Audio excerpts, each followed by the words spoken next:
Hello, gracefully chosen community, and welcome to Fostered My Stories, the achievement focused podcast for foster care, adoption, orphan, inclusive of underserved communities. I'm your host, Shalina Michelle Tate, and on today's cast episode, I'm super excited because I have a special guest today, Dr. Cheryl Hill. How are you doing, Dr. Hill? I am excited, Miss Tate. I'm excited and ready. Let's go.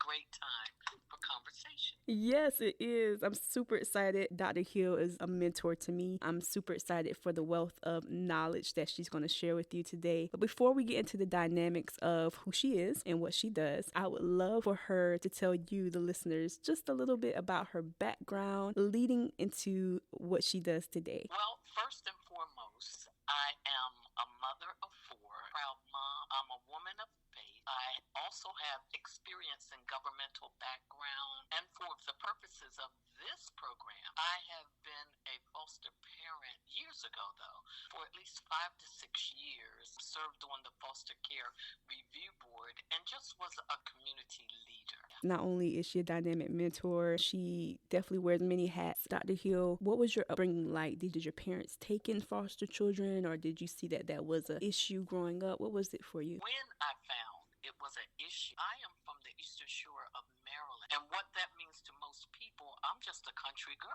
Country people take in feed. Yes. We are community. We are gatherers. And our house all the time was filled with people coming in and out. Yes. So even as I raised my family, it was cousins, community, and the house served as a nucleus, a place where people can come and gather, feel love, kindness, joy, and listen, as far as a parent, though, really, I made sure that house was set with snacks. Yes. Because I wanted to know who my children were hanging with, Yes. what they were doing. So most of the people gathered in our home. And that was a strategic thing that I didn't even know that I was doing. Yes. But it came from my upbringing. Yes. We just did community all the time. It was just natural. When I was kind of going around the community and they were talking about the need at that time in the 80s and 90s, the need for foster parents, it was just a no-brainer for us. Okay. We do it naturally. I love how you said your upbringing was just basically a big family and how your family constantly had people there in the home. It sounds a lot like my very last foster home. Their upbringing was similar, where the foster mother came from a big family, and similar to what you were saying, their parents took in really many from the neighborhood. They would clothe them, they would feed them. Exactly. Family, a big family. That's definitely a need that's continuing to grow. Yes. Could you tell listeners about your journey as being a foster parent, and how did that start for you? Again, let's go back to the roots. Country life for us. Yes. Oh, everybody went to church, okay? Yes. Sunday, we had the little patent leather shoes greased up our legs. You had your Sunday clothes on, and you went to church. Yes. And church served, again, as a nucleus of unity, of community, and all of those things. But church, for me, was, okay, this is what we naturally do. But when I got older, made the difference when you find out personally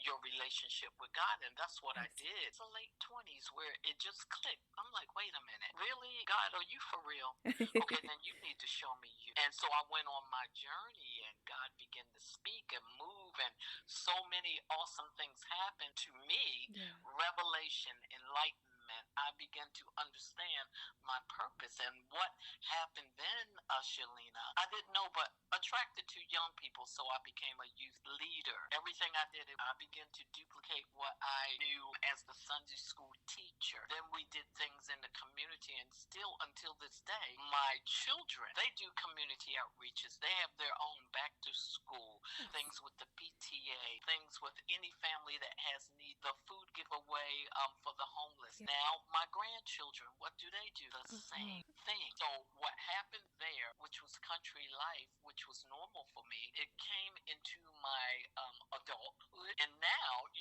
it's multiplying, it's generational. Yes. So these things multiply, and that engaged the people in the community as far as the foster care, foster families, people have problems. Yes. And we need to know that even in your own family, you may have an intact family. I don't care how great your family is, everybody has problems. To what extent Yes. is that? And so we should all, as a community, be helping.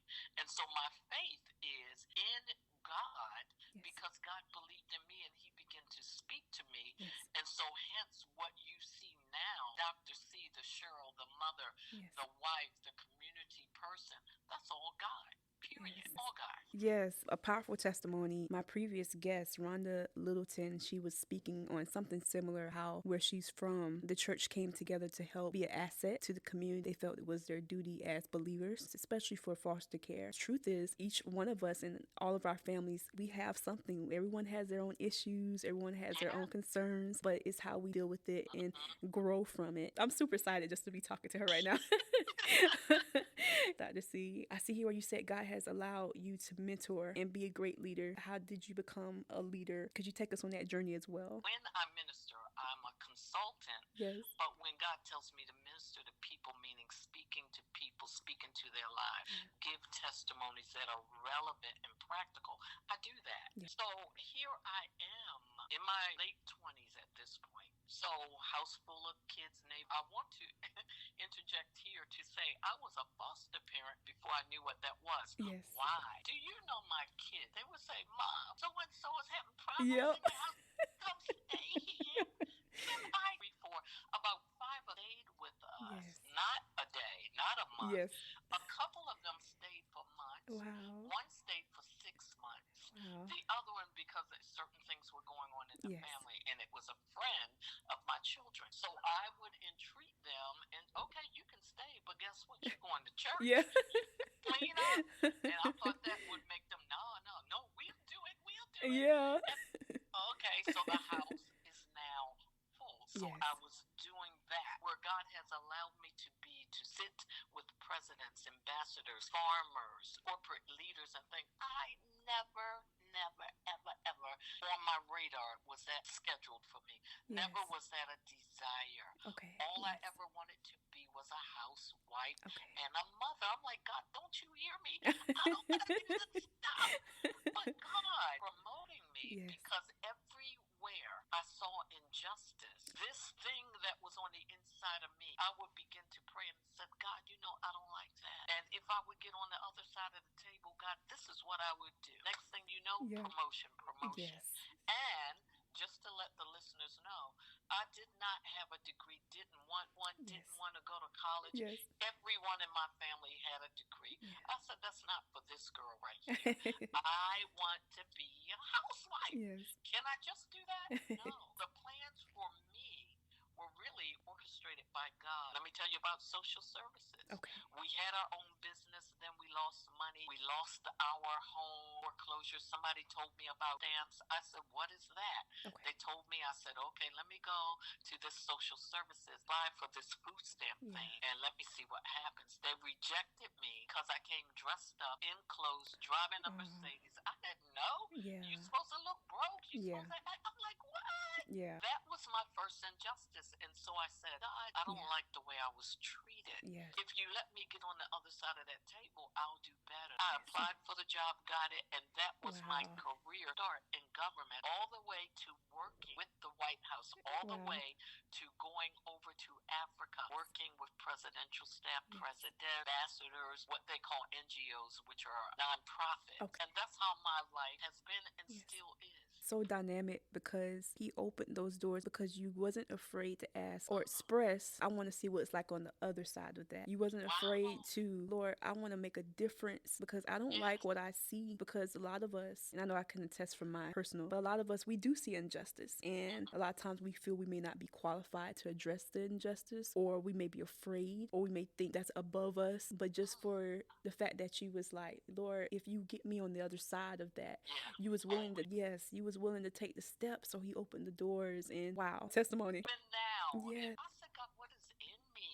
It's just like, no, it's wrong. I don't like it. And I'll start praying. Next thing you know, whatever that thing is, I'm doing that thing and stepping up for people. Faith. Yes, it is faith. And I love how you was just transparent about, no, I don't want to do that. I love how you said that, but it was like he could trust, take us from, okay, now you're stepping into the arena. Listeners, I want y'all to be encouraged because Dr. C Yes. said some key things and don't feel as if life is over. In other words, you're never too old, you're never too young, Exactly. yes, and you're never too unqualified to be used for greatness. Dr. C, you took that first step and you kept taking those steps, and then God put you in front of leaders and ambassadors and presidents. Tell the listeners about when you got the call to the White House to work with the president. Oh my goodness. Again, here we go Oh again. man. I said, God, I'm working in government. Now I'm promoted Yes. from working as a case manager. Now I'm going downtown to the central office that's over all of the social services. Wow. Then I became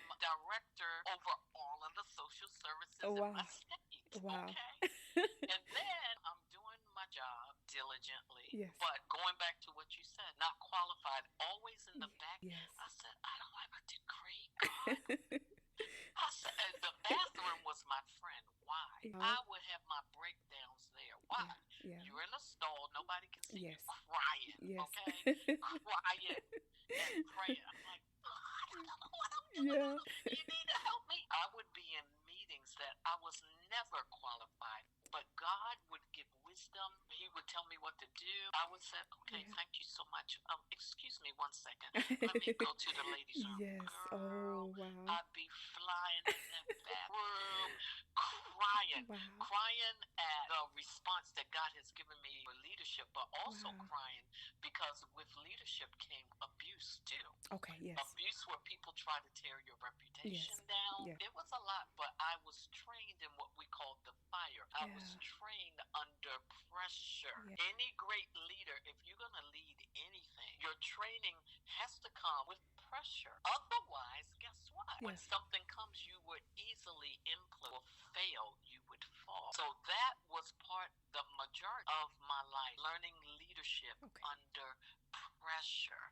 And that resulted in praying for other people. Oh, they would come to me. Oh, guess what? The governor said, I'm going to be the director over the faith-based community initiative. And that was my heart. Yeah. But guess what I did? I said, I studied this for a year and a half, which I did. And President George W. Bush initiated this initiative. And it went all over the United States. I wanted to be a part of it, not necessarily that position. But these pastors would come up, and it's going to be me. I said, okay.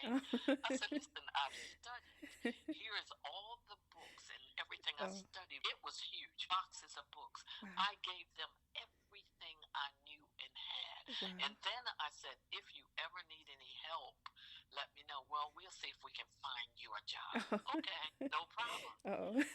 Lo and behold, another person got the job. The lieutenant governor was coming to the agency I work for. I asked our secretary, I said, could I go and help the lieutenant governor bring this initiative up? They put me on loan to help bring that up. And next thing you know, God had me take over that position. No degree, nothing. But guess what happened? Because of what I was doing and the results that I brought to the table, they had to open up their office, and they did an executive order for this office to be faith-based and put me in it.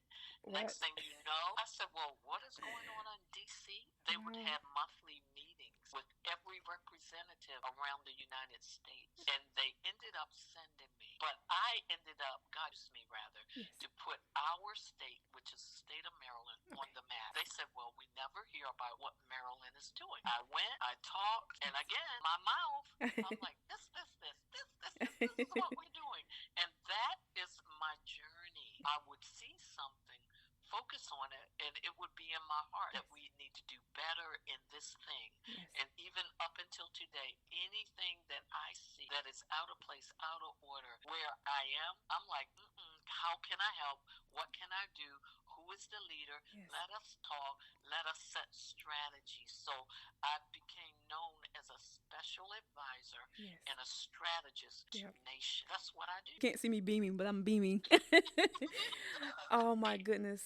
God had her as a master strategist. In other words, really a soldier on the field, planted. And that's also the example of those scriptures, he uses what's considered the least to confound the wise. Oh, yes. And because she was faithful in the few, she had to go in that stall, find that quiet place, and I that don't became, know. yes. I was asking, how were you able to overcome those obstacles? And you said it there. At the beginning, you cried, and then you learned how to pray, how to seek God. Any Wow. great leader that tells you it's not emotional, it doesn't affect you, they lie. Mm-hmm. They do. And I think it is good to be transparent on whatever you do, that there is an emotional component to being developed. That you don't always have all the answers. You don't. Yes. Even as a foster parent child, I said, oh, this is so good. I'm going to do this. I'll do that. But lo and behold, next thing you know, I'm getting ready to get a divorce. Okay. It was so tumultuous in my marriage, too. Yes. While I have foster children, oh my God. And so I'm telling people at the foster care what's going on. Yes. And they provided a lot of support. Oh, I did end up getting divorced, but they said, no, we want you to stay a foster parent and go ahead with adoption. And I'm like, are you guys nuts? Didn't I just tell you what's going on in my life? Yes. Okay. So that brings us back to everybody has challenges. Yes. How you handle challenges is what helps you, keeps you. Or sometimes people break, they fall. Yes. Right? This is real stuff. So I were children, and I was doing the emergency foster care. Oh, can you take this child for a couple of days, a couple of weeks? Yes. Yeah. What people don't know when you're a real foster parent, you have to make sure that you're taking them to their doctor's appointments, counseling, and different things. So your schedule really does not become yours anymore, because now you have this special person in your family added to the things that you do. But how do you handle it? So even your disruptions in life does not affect. Dr. C, that's so vital. Just a few of my guests, they said many of the same thing. How you have to really have the compassion, patience, which area you fit in. Some people are respite care, others therapeutic. Also, there's trauma. That was favor for them to say to you,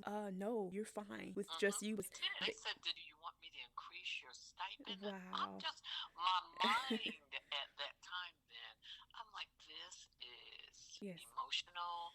I said, no, I don't think I can, because I still have to deal with my own family and the drama going on mentally. Did not want that to affect the foster children. So I had already done 5 years or so.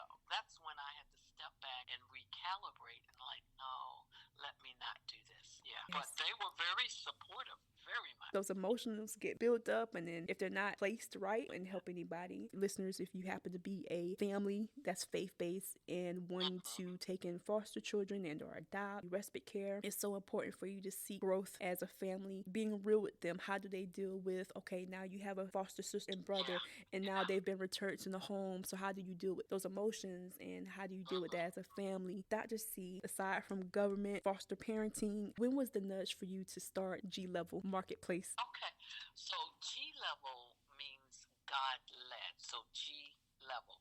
And it means also what God told me one day, because I work with government, I've been in different places around the world. I experienced different levels of people. Even when I worked for the state, I always wanted to be the executive assistant, only because they were the ones responsible for doing what we called an all-staff meeting. That meant we would gather all the staff and we would do things to bring unity, like the scavenger hunt, making managers interact with the line staff. So I said, I could do that. Why? Because I'm in ministry anyway.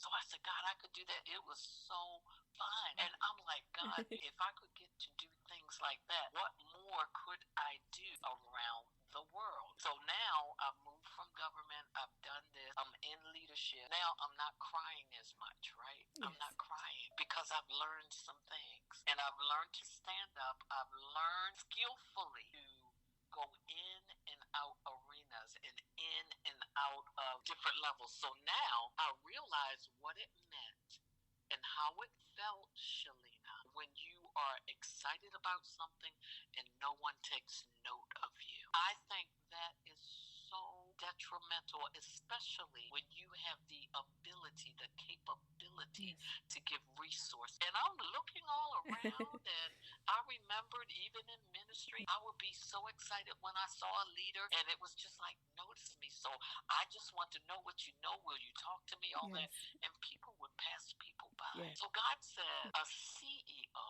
a CFO, a CIO is not the highest place that you should desire to be. That's a C level. I want people at a G Oh, level, wow. which means God led. Let God enter into your businesses, Yes. into your government, into your school systems. So everywhere I go, whether people are Christian, Catholic, Muslim, guess what? My faith is released. Why? Because my faith is hope, it is integrity, it is strategies. And so I always, never do I look at who is at the top and influential. My call is who is trying to become. And I will turn and look at people and say, oh, I see. I will look at your vision. I will look at what you're doing. I will look at your heart. And if I have the means or know somebody that can add to what you're doing, that's what I do. And that's what G level is about. Deal with all years of influence, arts and entertainment, education, government, business, faith, education, every sphere. It doesn't matter. But right now, my desire, 80% is to the Christian world. Why? Most of Christians, they don't understand the movements of the marketplace, meaning anything outside of the four walls, they think everything must be done inside the house of God, which is not true. And so people that have ideas, that can act, that have movie abilities, that can sing, do you shut them down? No. That's a gift from God. So now that's what we do. That is how I met you and so many others around the world. I'm like, so what is God using you for? That's what we're going to tap into, that it can become great, and that you realize, just like I learned to realize, what your purpose is.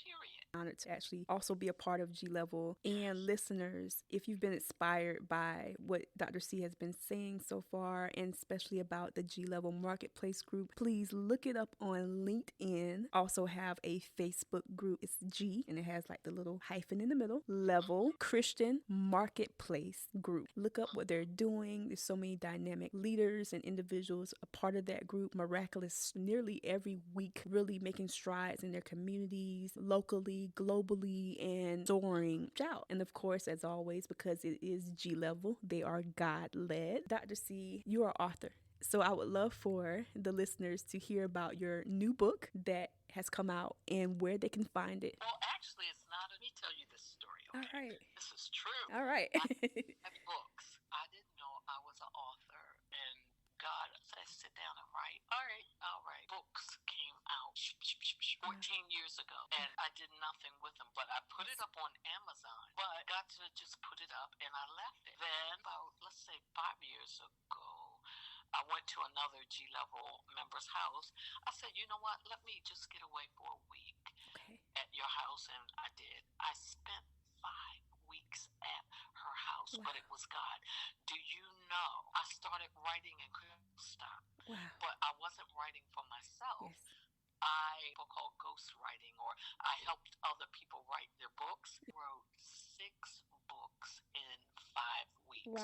Got up in the morning, couldn't stop writing. Even to the point right now, I am viewing books with Becky Du, and we're doing that, helping people get, again, their gifts out. But the book that God now has me letting people look at, really about in any organization, is called Rethink. What do we want to rethink? We want to rethink how your organization runs, how you treat your line staff, what you can do and become involved. And we even want the staff to rethink, why did you get this job? And you were excited about the job when you got it. A week or two later, you went to the water fountain, you got involved, gossip. But really, your job was to come and bless the organization with your skills. Let's rethink what has happened, that when you're an employee, that you are coming to bring added value to a company or an organization. What happened? How do you get back on track? So the tagline is from the snack room to the boardroom. You need to rethink. Everybody's important in any organization. When you remove one person, move the structure, Yes. which weakens the organization or the company. Everybody is important.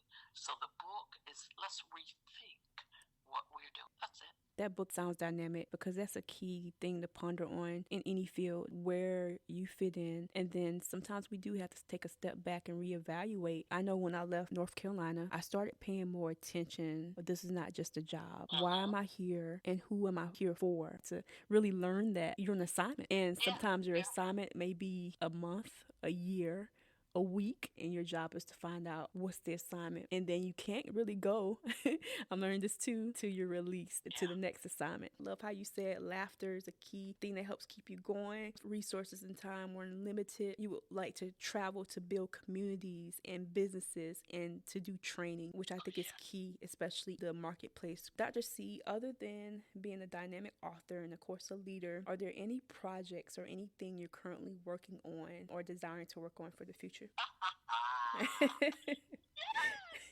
are, listen, we have no previous experience, right? But there was a book, and you know the book called Contempt that Miss Becky DeWitt wrote. She sent me this book. And you know, a lot of people, Dr. C, can you read my book? I'm like, God, Lord Jesus.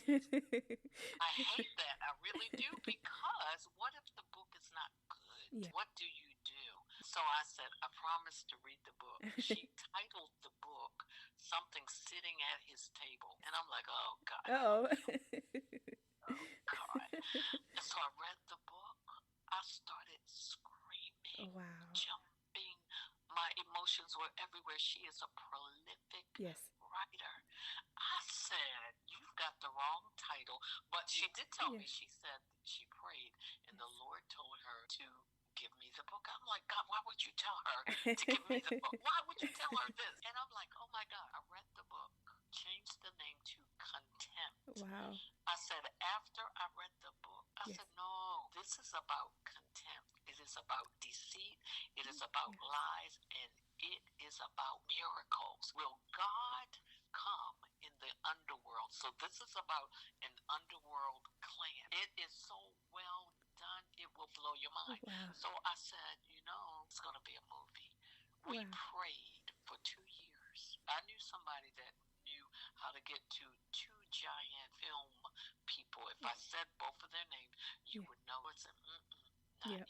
2 years, we're praying, praying, praying. Next thing you know, one of our G-level leaders in Canada, he said, give it to her. She had never done anything either, except for she produced a small music video, which is prolific. She never had skills. So now, I said all that to say, we are in production. We're starting production companies, one in Canada, one in the U.S. We're working on the movie Contempt. And Miss DeWitt just put a book in my hand 3 days ago.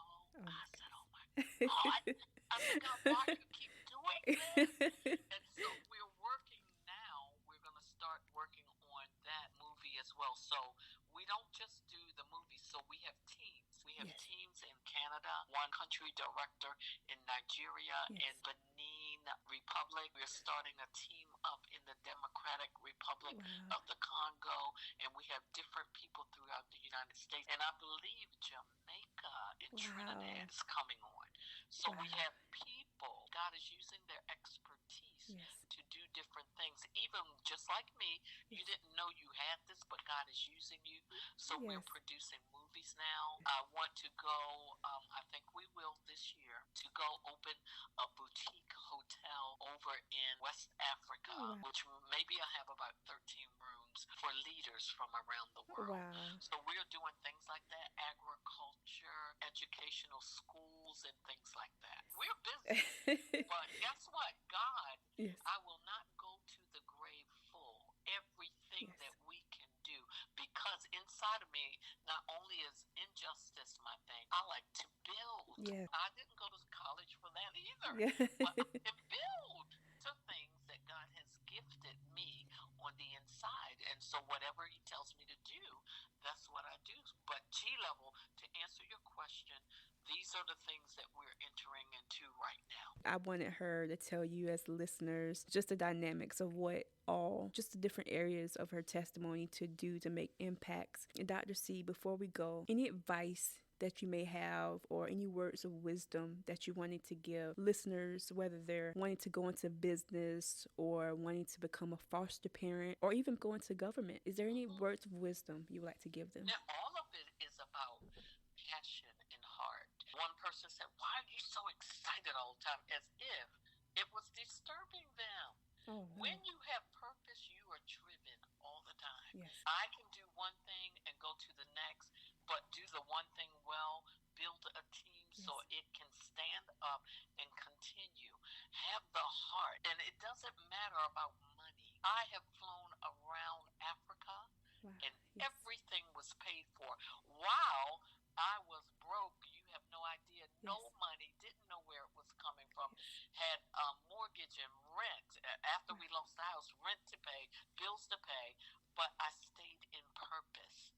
And God did provide. He continues to provide everything. Have passion and have purpose. Know what your purpose is, and you're driven every day when you find that out. That's it. Yes, yes, words of wisdom. And I love how she say that's it. But it's not really it because it's always words of wisdom with Dr. C. I love it. And I just love just her transparency and how God has just used her in so many different ways. Your other services. As a family, you host giveaways for the holidays, back to school. God showed me how to build capacity when I worked for the government. So I trained leaders, faith and community leaders. I didn't care if you had a small room and were giving something away. Okay. What I did, if you had the passion to do that all the time, my job was to get out there, get the resources, a refrigerator, connect you with the government, do this. So I understand how to build networks, how to build community, how to build businesses. That's my thing.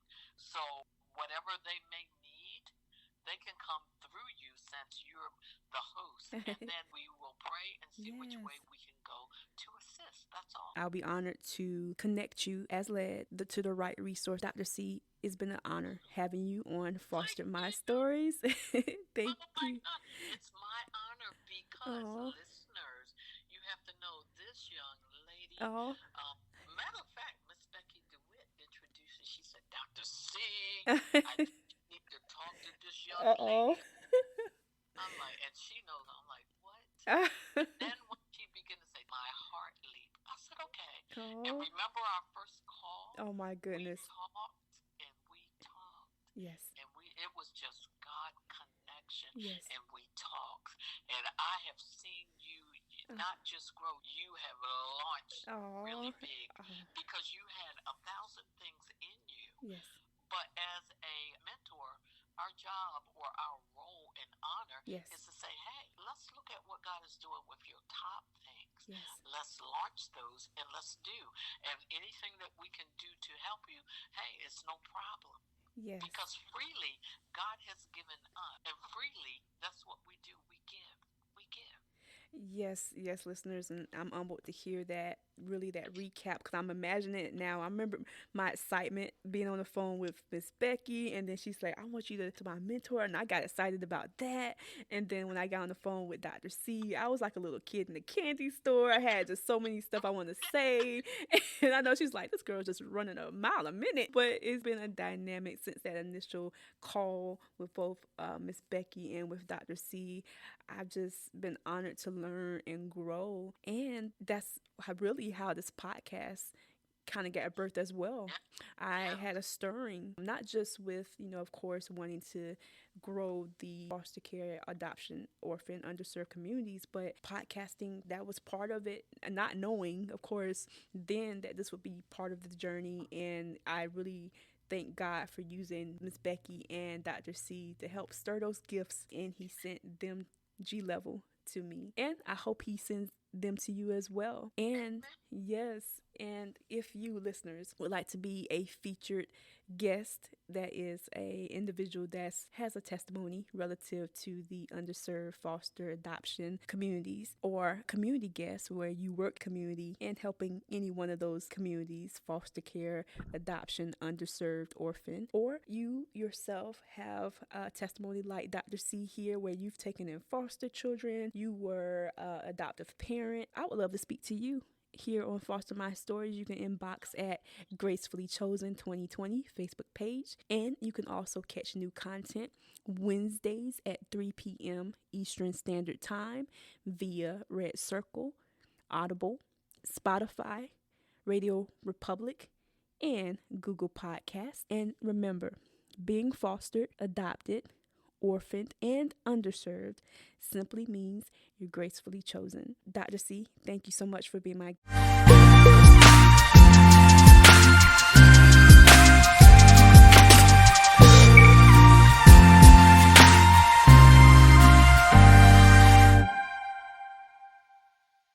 guest. And listeners, you take care.